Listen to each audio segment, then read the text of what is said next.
Salah satu sekolah yang masuk dalam 28 PTM susulan adalah SMP Negeri 40 Makassar di Jalan Aeropala, Makassar. Pembelajaran tatap muka diawali dengan pemeriksaan kesehatan yang ketat dan juga pengecekan penerapan protokol kesehatan. Selain itu, jumlah pelajar yang berada di dalam kelas juga dibatasi, hanya 50% dari kapasitas ruang dengan siswa yang hadir telah mendapatkan vaksinasi COVID-19.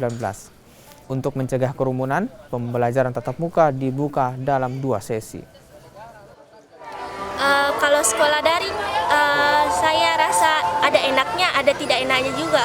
Kalau enaknya bisa kumpul kapan saja, tidak usah pakai seragam sekolah. Tapi kalau tidak enaknya, kadang penjelasan guru kurang sulit dimengerti.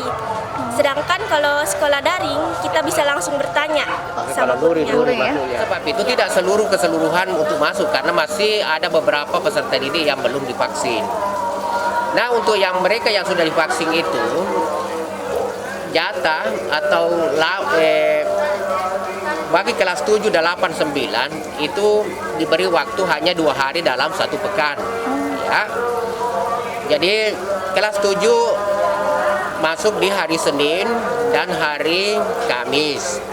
Kelas 8 hari Selasa dan Jumat, dan kelas 9 itu Rabu dan Sabtu.